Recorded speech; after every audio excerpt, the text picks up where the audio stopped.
Hi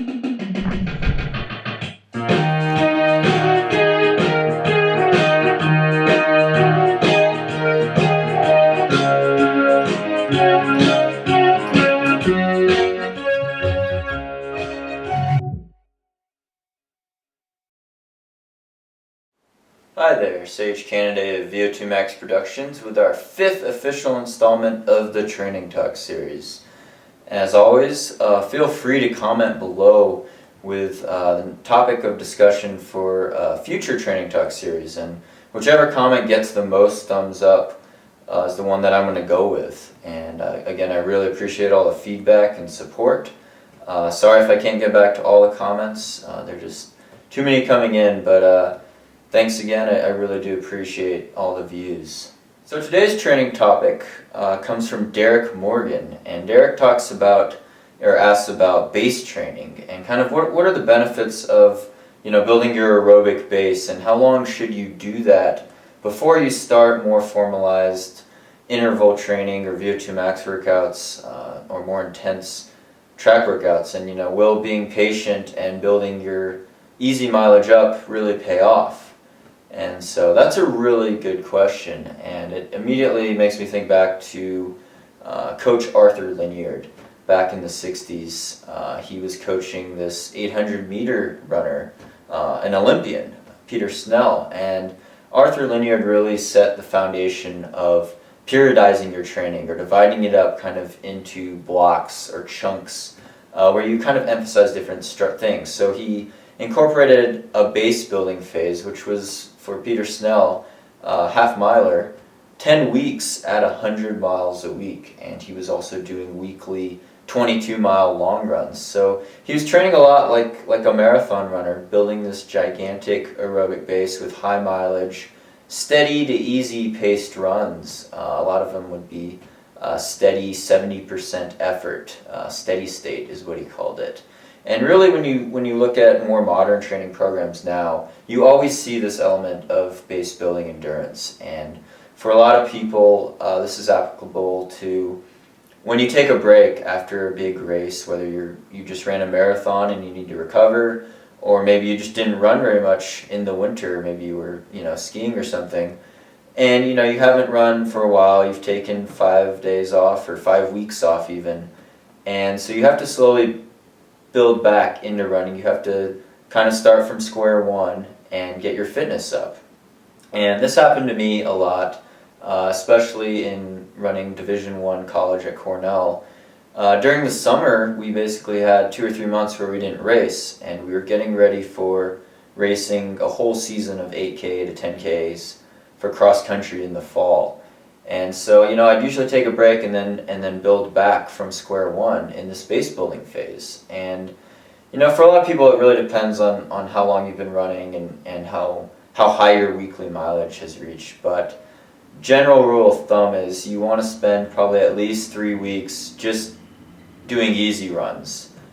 Just going out and, easy short runs, just getting a reasonable amount of mileage in and slowly increasing that mileage. But when I say easy paced runs, I seriously mean like no harder than 70 to 75% of your maximum heart rate. So a pace you could easily talk at, conversational pace. And for some people this may feel like a jog, but it's really important to remind your tendons that running's kind of stressful, and you want to slowly develop that strength back into the tendons, back into the muscles, while slowly developing your aerobic system. And you will develop your aerobic system even at this relatively low intensity, as long as you're increasing your mileage and staying healthy. Just increasing your easy pace mileage will actually improve your velocity at Vo2max without doing any formalized training. And you get a ton of benefits at the cellular level from just doing these easy aerobic runs and higher mileage training. And a lot of it has to do with building the size and density of mitochondria, which are the powerhouse of the cell, in your leg muscles. And then also improving the blood flow to the muscles. You have capillary beds, blood vessels that feed the muscles with a nice healthy blood supply, and you start actually building those beds so you can move blood around more efficiently.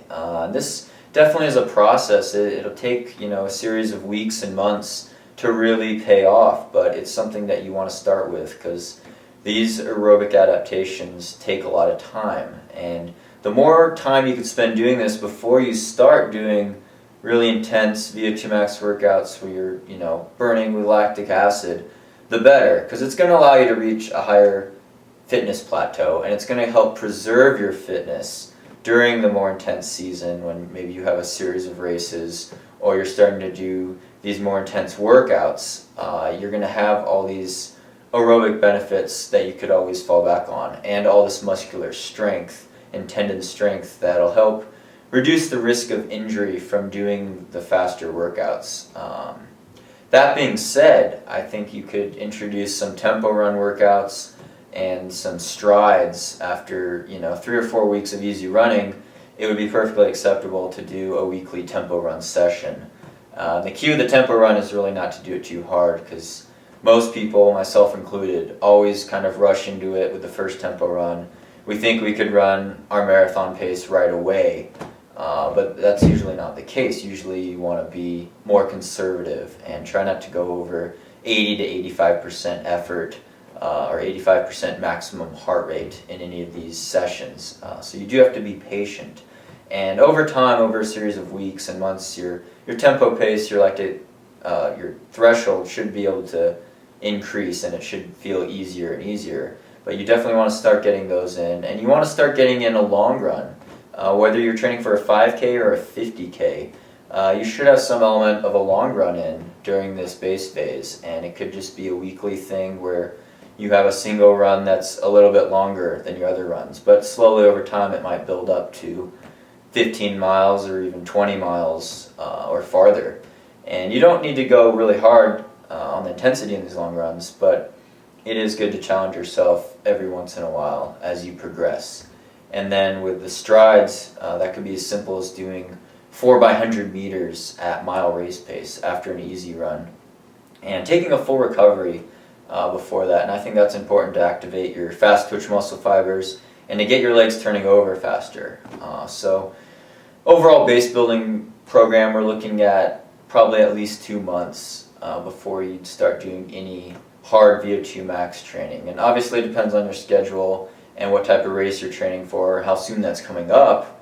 But ideally you want to get months and weeks of this type of training in first before you flood the system with lactic acid, which happens when you race and also when you're doing the really hard Vo2max or speed workouts. And it's going to help prevent you from burning out too early in the season. You're going to have these aerobic enzymes that if you introduce too much lactic acid to it soon, you're going to start compromising your fitness. And so you see a lot of people, they start doing really intense workouts right away. Their fitness jumps up really quickly, but then after a month, they've totally lost it and they start regressing. So you don't want to be like that. You want to be patient, and you want a more gradual increase in fitness. And that's really what base training, building your base, allows you to do. And it provides a further springboard for future seasons and future years in your running, because you're always trying to accumulate that lifetime fitness of miles. And so you could always